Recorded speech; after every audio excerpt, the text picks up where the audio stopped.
Small businesses are the heart of the American economy.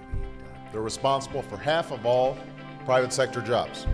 If you want your economy to grow, if you want the country to be hopeful, it seems like you ought to be celebrating the talent and energy of our small business owners. According to the latest data from the U.S. Census Bureau, small businesses are actually responsible for more than 90% of new jobs in this country. And that's small business. It's an engine. It's the most fundamental difference we have in terms of the backbone and strength of our economy. They are called the engine that drives the American economy. Small businesses provide jobs for more than half of the nation's workforce. So small businesses are not only job generators, they're also at the heart of the American dream. They create over 80% of the new jobs. Most Americans work for small businesses. Small businesses are the backbone of the American economy. Small businesses create most of the new jobs. Small businesses. Small businesses. And all small businesses. Small business. And small businesses. Small businesses. Small businesses. Small business. Small business. Small business. Small businesses. Small businesses. Alarming new evidence tonight of widespread fraud in a federal government program designed to give money to small businesses. You see, reports and investigations have been surfacing in the last couple of years that have exposed the inside workings of a fraudulent system. You might think that the name Small Business Administration would be a clear description of what that government agency does: support small businesses and make sure that they get a fair share of federal contracts.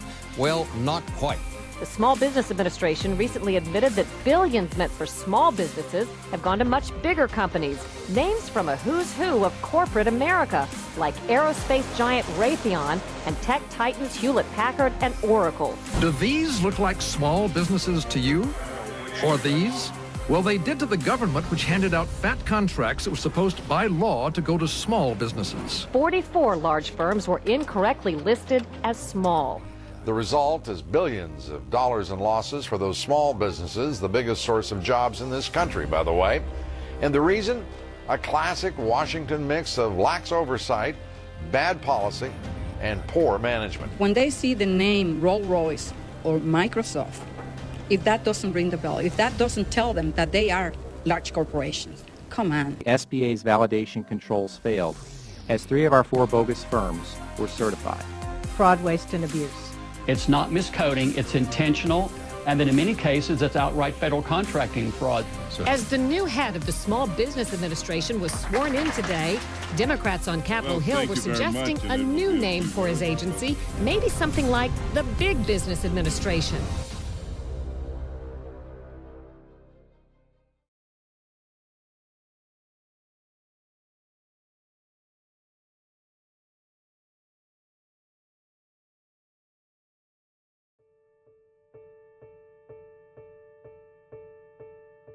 Every president in my lifetime has talked about the importance of small businesses, and a common phrase is they're the backbone of the nation's economy. But when you look at the facts, the legislation and policy come out of Washington, the federal government is aggressively anti-small business. I think that's probably hard for people to believe. I have sued the government for 25 years. I've won over 100 legal battles, 95% under the Freedom of Information Act, to expose thousands and thousands of pages of government reports that show that the government is cheating small businesses out of billions of dollars a year. There's one agency in our government to help small businesses, and that's the SBA. Well, the SBA was established by the Small Business Act, and the principal program that the SBA administers is the government contracting program. So today, based upon the original Small Business Act, a minimum of 23% of all government contracts should go to small businesses.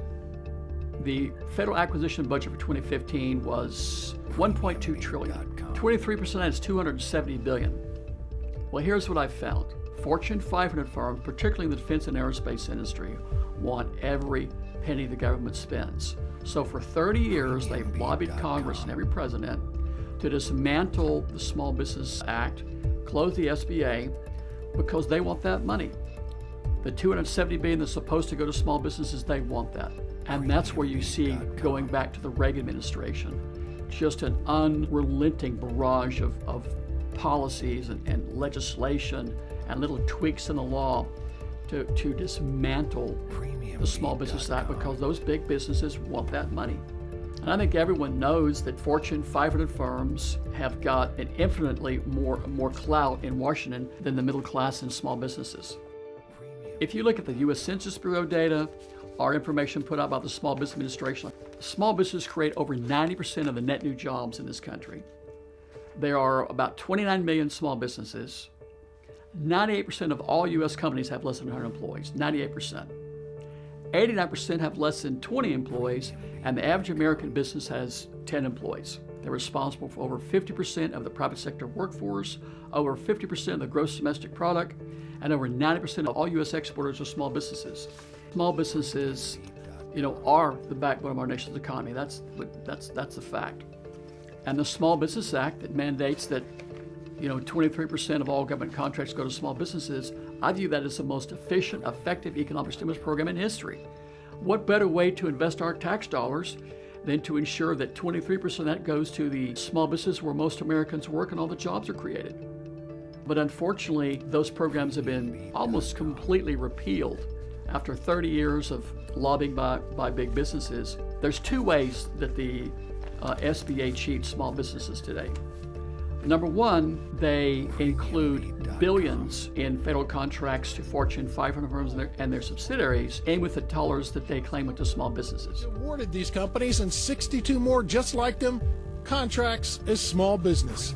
We are talking about the Microsoft of the world and the Rolls-Royce and Lockheed Martin that has no business in getting contracting dollars that are supposed to go to small businesses. It's a practice that cost small businesses an estimated $12 billion in 2005. The second one is they use an acquisition budget that excludes, I would say, about 2/3 of the real acquisition budget. So that cheats small businesses out of over $150 billion a year. I think over the last decade, it's probably, I would say, at least $2 trillion. So think what the impact that has on the middle class economy when the agency that was established by the Small Business Act to specifically help small businesses has degenerated into falsifying and fabricating that data to try to make whoever's president look like he's pro-small business and try to make it look like the agency's hitting those goals. It's just, it's very sad. The government awarded small business contracts to some real heavyweights. Microsoft got $475,000. General Electric got $1.9 million. Home Depot got $2.3 million. AT&T got $5 million. Northrop Grumman got $90 million. Susan Hughes runs a small business out of her Virginia home. She lost out on a government contract that went to a large company. I am here today because I want to prevent, if possible, any other small businesses from being victimized by this fraud as my company continues to be. Today's report says small firms lost $12 billion to the big boys. $12 billion of your money. John Cochran, ABC News, Washington. One night in 2002, I was leaving the office and I saw a computer left on down the hallway. And I went down to turn it off. I thought, I'm going to sit down and look at the SBA's database of small businesses called ProNet. It was a relational database. You could search by city, by the type of business, whatever. And I just started sort of flipping through it. And I'm seeing Home Depot, IBM, Hewlett-Packard, ExxonMobil. That night, in about an hour, I found 600 of the biggest companies in the world on there. And I contacted everybody in Washington, my congressperson, which was Barbara Boxer at the time, the FBI. I contacted the Government Accountability Office, and they called me back. I remember I was picking up my luggage at the LA airport, and the guy from the GO called me up and he said, "Kid, you hit a home run for doing the investigation." And I'd sent them all the information I'd had. And they did a 6-month investigation with 6 investigators, and they found over 5,300 large businesses receiving federal small business contracts that year. The Associated Press wrote a story about that and ran in newspapers all across the country. And I thought, okay, problem solved, it's going to be over.